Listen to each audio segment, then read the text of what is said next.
India के मुसलसल missile और ड्रोन हमलों के जवाब में पाकिस्तान ने बिलाखिर जवाबी फौजी ऑपरेशन का आगाज करते हुए फतह-1 मिसाइल को अपने मरकजी हथियार के तौर पर इस्तेमाल किया है।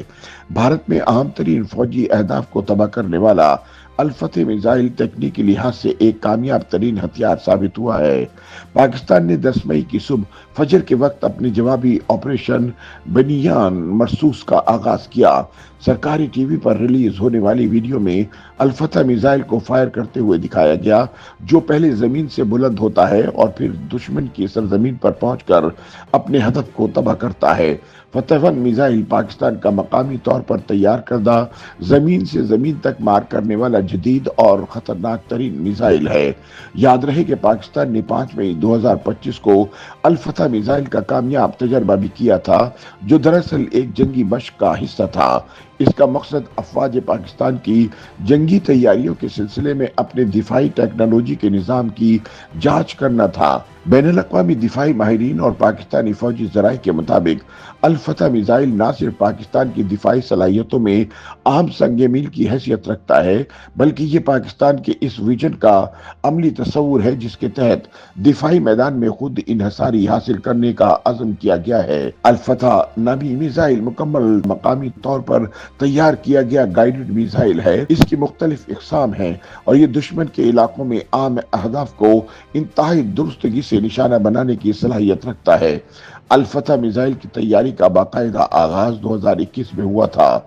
तब पाकिस्तान ने पहली मर्तबा अल-फतह-1 का कामयाब तजर्बा किया था, जो एक महदूद फासले तक मार करने वाला मिसाइल था, जिसका मकसद जमीनी अहदाफ को मौसर तरीके से निशाना बनाकर तबाह कर रहा था। बाद के सालों में इस मिसाइल में मजीद जिद्दत लाई गई और इसकी मार और निशाना लगाने की सलाहियत में खातिर ख्वाह इजाफा किया गया, जिसके नतीजे में अल-फतह-2 वजूद में आया।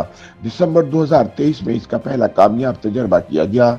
मार्च 2024 में यौम पाकिस्तान की फौजी परेड के दौरान अल-फतह मिसाइल को पहली बार अवामी सतह पर नुमाइश के लिए पेश किया गया। अल-फतह मिसाइल की सबसे बड़ी खूबी इसकी लॉन्ग रेंज और ठीक निशाना लगाने की हैरान कुन सलाहियत है। ये मिसाइल 120 किलोमीटर तक अपने हदफ को कामयाबी से निशाना बना सकता है। इसकी अपने हदफ से हटने की शरह 10 मीटर से भी कम है, जिसका मतलब ये है कि मिसाइल दागने के बाद ये इंतहाई बारीकी के साथ अपने मतलूबा हदफ से जा टकराता है। मिसाइल के अंदर जदीद तरीन नेविगेशन निज़ाम भी नस्ब होता है, जिसको सैटेलाइट से मरबूत किया गया है ताकि दौरान परवाज मिसाइल किसी भी सिमत जाने के लिए दुरुस्त रास्ता इख्तियार कर सके। इस मिसाइल को 2 रॉकेटों पर मुश्तमिल एक जदीद लॉन्चर पर नस्ब किया जाता है, जो चीन की तैयार करदा 8 पहियों वाली मखसूस फौजी गाड़ी पर मबनी है।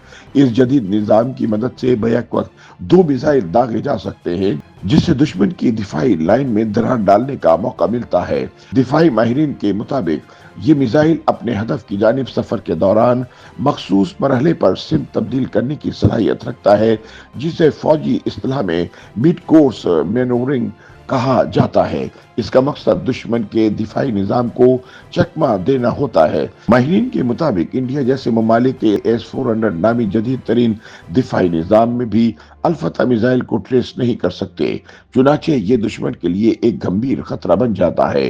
कहा जाता है कि अल-फतह सिर्फ एक मिसाइल नहीं, बल्कि ये पाकिस्तान की दिफाई खुद किफालत का ऐलान है। ये मिसाइल पाकिस्तान के दिफाई इदारे global industrial and defence solutions की बरसों की मेहनत, तहकीक और टेक्नोलॉजी में तरक्की का समर है। इसकी तैयारी में जदीद तरीन टेक्नोलॉजी को न सिर्फ अपनाया गया, बल्कि इसे मकामी तकाज़ों और खित्ते के जोग्राफियाई हक़ाइक़ के मुताबिक ढाला भी गया। दिफाई तज्ज़ियाकारों के मुताबिक अल-फतह का मैदान में आना पाकिस्तान के स्ट्रेटेजिक तवाज़ुन को मुस्तहकम करने वाला इक़दाम है। YouTube पर गूगली न्यूज देखने के लिए youtube.com की सर्च बार में गूगली न्यूज टीवी टाइप करें। गूगली न्यूज के पेज पर सुर्ख रंग के सब्सक्रिप्शन वाले बटन पर क्लिक करना ना भूलिए। YouTube पेज पर अपलोड होने वाली वीडियोस से बाखबर रहने के लिए बेल आइकन पर क्लिक कीजिए। आपको हर नई वीडियो के बारे में नोटिफिकेशन मौसूल हो जाएगा।